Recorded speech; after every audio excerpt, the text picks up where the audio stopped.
Hey everybody, it's June 1st. Today, I just want to ask you a question to start with. Is the grass really greener on the other side of the fence? Think about it. We're always looking at somewhere else. We always complain about where we're at, and we always look somewhere else to see if it's greener. And it always looks better over there. But the question is it really? Really? Is it better? Would it be better on our side of the fence if we tended to it a little more than we did? Maybe if we saw the value in where we were at, would our side of the fence be greener than the other side that we're looking at? See, there's a story I've heard a couple of times now of an old farmer. He was, well, at this time he wasn't old, but he was in poverty. He was very poor, and the land that he had just wouldn't grow anything. He just had a hard, terrible time trying to grow a crop, any crop really. They were destitute. He had a hard time feeding his wife and his kids. And this traveler came along and asked him, he said, why are you toiling? Why are you struggling so much? He said, if you go to this area, and it's this other country, he said, there's diamonds everywhere. You can be so rich, so wealthy. He said, all you got to do when you get there is the water's clear and you can see the diamonds. You just reach in and get them and just pull them out. And he says, you'll just be so rich. So later that night, this farmer was thinking about it, and he's just thinking, he was just so poor, and he's like, I'm going to do it. I'm going to go. So he sold the farm. He told his wife and kids that he'll be back, and they're going to be super wealthy. They're going to have all this money, all these riches, and they just won't know what to do with it. So he goes and he travels the world, and he goes to this place where he's told the diamonds were, and they weren't there. He struggled and toiled and dug and hunted and couldn't find them, and he traveled some more, and he finally realized at one point that he was so poor and so broke he couldn't get back home. So he's looking at this raging river, and he committed suicide by jumping into this raging river. Well, at this time, while he was gone traveling, the farmer that bought his land and bought his animals and bought his tools, bought his home, was having this terrible time with all these black rocks. They're just in the way, and it just made it very difficult for him to plow the ground. So every time he hit a rock, he'd pick it up and he'd toss it over by the fence. And one of the rocks he picked up, and he looked at it, and if he turned it just right and the sunlight caught it, he could see a rainbow in it. The reflection of the light made like a rainbow. So the guy, he went and he put it in his house, kind of set it up on a little mantle, just to look at it. He thought it looked nice. And so after some time went by, a local priest came by to visit and stopped and looked at the rock on the mantle and said, where'd you find that? And the guy's like, man, they're out in the field. They're everywhere. He said, every time I plow, I got to stop and throw these off to the side. They're just in the way. He said, they're just a nuisance. And the guy said, you don't understand. That's a diamond. What you've got sitting for a diamond, it's a rare gem. He said, you have really found something pretty incredible. So the guy went, and some people came out and looked and appraised the diamond in his land, and realized that he was sitting on the largest diamond field in the world, right? And this diamond field was so big and so rich that it still produces diamonds today. And this was back in the 1700s. Even the Queen of England, when she got her diamonds, they came from this field out of India. The first farmer, he didn't know what he had. He thought the grass was greener somewhere else. He didn't stop to think about the fact that, why would this traveler tell me about these diamonds and not go there himself? But instead, he was so fed up and so tired of his situation where he was at, he didn't stop to take stock of what he really had. So he sold it. He basically gave it away. He sold it so cheap, and he went to look somewhere else. And it was nothing else. Where he went, the grass was not greener. Matter of fact, the grass was dead. There was nothing there. And it actually led to his death. Just think of this time period, what happened to his wife and his kids being left there. Now, the other guy bought the farm, and he thought the rocks were worthless, but someone came by and told him what he had. And instead of ignoring them and complaining about his rocks, he had someone come out and appraise it. He became incredibly wealthy. So he didn't look on the other side of the fence. He didn't give up his farm because of the rocks. The rocks had value. See, someone told him there was value there. So Instead of just throwing everything away, he took advantage of the situation that he found himself in. It's much like us today.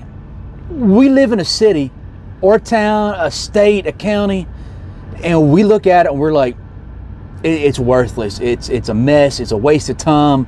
It's taxes are high, real estate's high, wages are low, it's dirty, the people are mean, the racism is high, the tensions in the city, and you name it, you can make a list 10 miles long of what's wrong where you're at. And you look across the fence and you say, the grass is greener over here. The grass is greener in Florida. It's always warm. It's rarely ever cold. There's no winter. There's no income tax. There's no state income tax. It's so much greener there. Or pick a state or pick a town. Or you might live in my hometown of Rocky Mount, right? Be like, oh, Rocky Mount's terrible. It's horrible. It's just death. It's dead. It's dying. It's bad. It's nothing good. Best thing we can do is move and get away. We'd be so much better off if we lived in Raleigh, or maybe if we lived in Boone or Ocracoke. The grass is greener there. The grass is only greener there because you're not tending to the grass where you live. You're not looking to see what you have, what you're sitting on. And it may not manifest itself right now. It may take some time, may take some work, may take some effort, may take some changes on your part to see.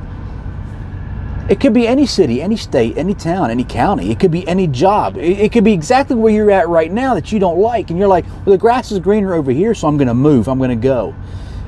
But what if the grass was green where you're at, but because of your complaining, your whining, and your general discontent, that you don't realize what you're sitting on?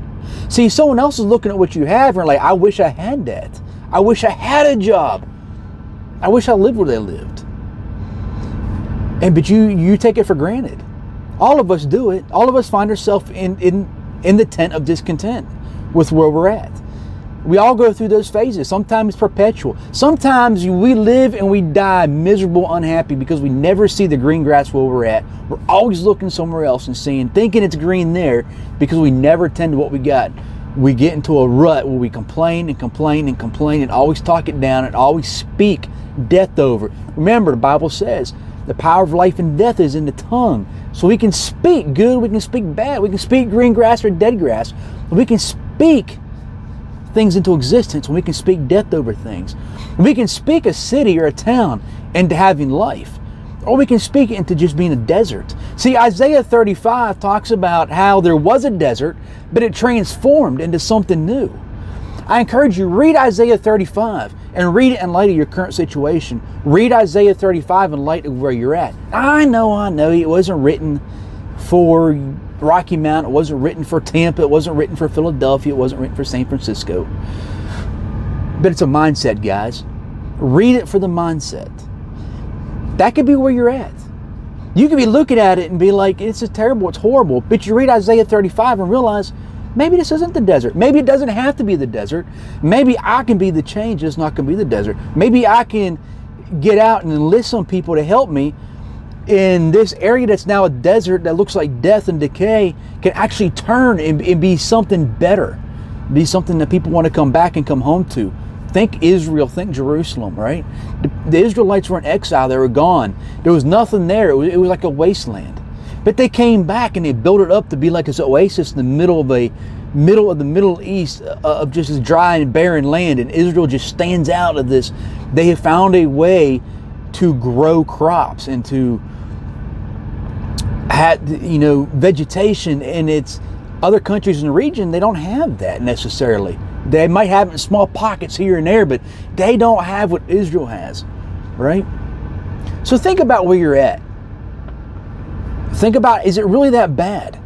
Is it that bad because I'm speaking it's that bad, or is it really that bad? And if it's really that bad, and that's where you are, you have to ask yourself, did God put me here to be a catalyst for change? Did He put me here to help enlist people, to bring people around and to gather people, to change the city, to change the environment, to change the county, to bring change to the state? Maybe you've got a dream or a passion on your heart and you haven't done anything yet because you're so busy talking down about where you're at that you can't see the good, and you can't see your calling and your destiny for the area. You're looking elsewhere. You're looking away somewhere else where the current problems don't exist. So I got news for you. That the new job, the new city or the new state, they've got their own sets of problems. And if you're a natural complainer, if everywhere you've been has been bad and you always find the negative, you're going to find the negative there too. It's not there, it's you. You are the common denominator. So you change. Change what's in here. Change what comes out of here. Change what's in here. Just change. That's all you got to do, just change. I know it's not as easy as it sounds, but you can, but you got to be deliberate about it. And your quality of life, just from the standpoint of your emotional health, because you are no longer in anxiety and in depression and just general discontent about where you're at, and you'll find yourself to be a happier person. You'll find that people actually want to start talking to you and being around you, and you're not going to be repelling people away because of your attitude. That's a start. That's a start. So think about where you're at. Think about what the problems are you're always complaining about. Ask other people, are those problems real? Do they really exist? Are they really as bad as you say they are? Or is it you? Or are they that bad because you think they're that bad and you've taught yourself into believing they're that bad?